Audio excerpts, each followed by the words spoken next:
Mitologi yang akan kita bahas pada hari ini adalah mitologi Yunani, di mana mitologi Yunani sudah dikenal atau familiar di telinga orang-orang. Apalagi mitologi Yunani ceritanya begitu lengkap dan mudah dipahami bagi orang yang suka mitologi. Jadi awal dari cerita mitologi dimulai dari cerita kosmologi dan kosmogini, yaitu cerita tentang asal mula terciptanya dunia di mitologi Yunani, yang diceritakan oleh Hesiodos dalam Theogonia. Dimulai dari chaos, yaitu suatu materi yang tidak berbentuk dan misterius. Dari chaos ini muncul makhluk baru yang bernama Gaia atau dikenal Dewa Bumi, serta dewa-dewi utama yang lain, diantaranya yaitu Tartarus perut bumi, Erebus kegelapan, Nyx malam. Nyx dan Erebus lalu menjalin hubungan. Lalu kemudian mereka memiliki keturunan yaitu Aether langit dan Hemera siang. Gaia ingin juga punya keturunan seperti dewa yang lain. Lalu dia melahirkan anak tanpa hubungan seksual atau disebut parthenogenesis, yaitu diantaranya Uranus, dewa langit, dan Pontus, dewa laut purba, dan mereka disebut The Primordials. Uranus kemudian menikahi Gaia dan menjadi suaminya. Dari hubungan mereka lahir generasi kedua yang disebut generasi Titan, yang terdiri dari 6 laki-laki dan 6 perempuan, yaitu Koios, Krios, Kronos, Hyperion, Lapetos, dan Oceanos. Dan Titan wanita diantaranya yaitu Mnemosyne, Phoebe, Rhea, Theia, Themis, dan Thetis. Jadi jumlah keseluruhan anak Gaia dan Uranus ada 12 Titan. Selanjutnya lahir anak mereka lagi yaitu Cyclops. Mungkin bagi kalian yang main game Mobile Legends pasti tahu tentang hero yang bernama Cyclops. Dan anak selanjutnya yaitu Hecatoncheir, yaitu raksasa yang tangannya ada 100. Tapi karena kedua anaknya ini punya wajah yang buruk dan seram, Uranus kemudian mengurung mereka. Karena Gaia kasihan dengan anaknya yang dikurung ini, dia kemudian marah kepada dewa Uranus. Lalu Gaia mencoba untuk melakukan kudeta kepada suaminya, tapi anaknya takut kepada dewa Uranus. Namun ada satu anaknya yang berani, yaitu bernama Titan Kronos. Jadi Kronos berani untuk mengkudeta Uranus. Akhirnya, di suatu malam, Kronos mendatangi Uranus dan memotong alat kelamin Uranus dengan sabit yang sudah diberikan oleh Gaia. Dan akhirnya Uranus pun terbunuh. Setelah Uranus mati, Kronos menjadi pemimpin yang baru. Dan setelah itu dia menikah dengan saudarinya, yaitu Rhea. Karena Kronos dihantui oleh bayang-bayang kematian dewa Uranus, dia jadi takut kalau keturunannya membunuh atau mengkudeta dia. Akhirnya, setiap Rhea istrinya melahirkan anaknya, dia langsung menelan anak-anaknya hidup-hidup. Akhirnya Rhea marah melihat kelakuan Kronos dan berencana menipu Kronos. Jadi setelah melahirkan anaknya yang terakhir, Titan Rhea menyembunyikan anaknya itu dan memberikan sebuah batu yang dibungkus oleh kain kepada Kronos.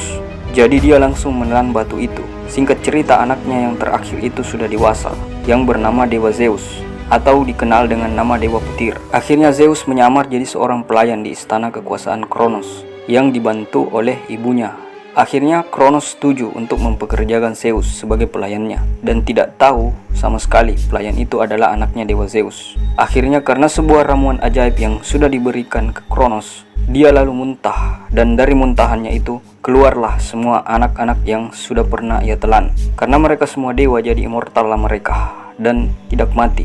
Akhirnya setelah berhasil membebaskan saudara-saudaranya yang lain, Zeus menentang dewa Kronos untuk merebut kekuasaannya. Zeus yang diberitahu oleh neneknya Gaia untuk membebaskan Cyclops dan Hecatoncheir untuk membantunya saat war melawan dewa Kronos. Akhirnya dewa Zeus dan saudara-saudaranya berperang melawan ras Titan yang disebut sebagai perang Titanomaki.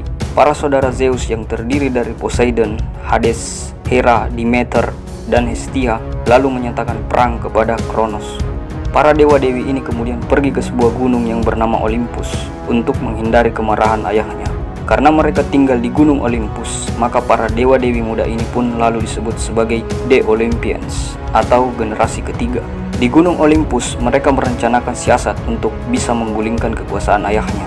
Namun mereka punya risiko besar karena Kronos sangat kuat. Terlebih ia juga dibantu oleh Titan. Peperangan terbesar yang disebut sebagai perang Titanomaki akhirnya tiba. Setelah beberapa pertempuran, terlihat jika para Titan sangat kuat dan mampu mengalahkan The Olympians. Zeus sebagai pemimpin saudara-saudaranya, lalu ia meminta bantuan para Cyclops dan Hecatoncheir yang sedang terkurung di Tartarus. Meski punya rupa yang buruk, ternyata para Cyclops adalah ahli tukang yang sangat hebat. Mereka mampu membuat beberapa peralatan perang untuk para Olympians, yaitu petir untuk Zeus, Trisula untuk Poseidon, dan helm kegelapan untuk Hades yang membuatnya tak terlihat.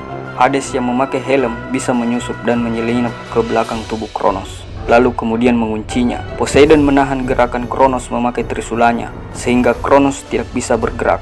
Setelah itu Zeus menghujamkan petirnya ke atas tubuh Kronos. Setelah 10 tahun perang Titanomachy, akhirnya Olympians berhasil mengalahkan Kronos dan para Titan yang membantunya. Para Titan yang terlibat dalam perang tersebut kemudian dihukum oleh Zeus dengan dikurung di Tartarus. Pengecualian untuk Atlas sebagai pemimpin dari para Titan.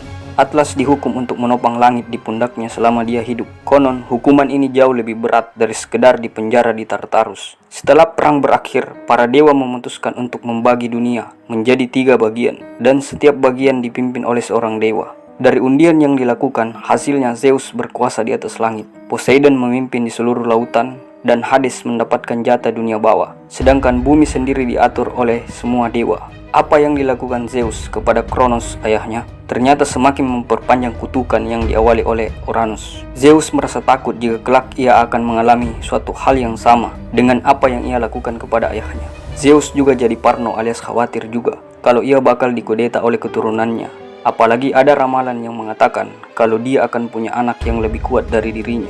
Jika ia berhasil, ramalan itu mengatakan kalau anaknya dari istri pertamanya bernama Metis. Jika ia berhasil melahirkan dia bakal lebih kuat dari dewa Zeus. Dan untuk mencegah hal itu, Zeus lalu menelan istrinya Metis. Dan dia menelan Metis saat sedang dalam keadaan hamil. Tapi setelah menelan Metis, Zeus lalu sering merasakan sakit. Kemudian setelah kepala Zeus dibelah, akhirnya lahirlah Dewi Athena yang sudah mengenakan pakaian perang lengkap. Dan Zeus dicatat sebagai penyebab atau asal-usul lahirnya Dewi Athena.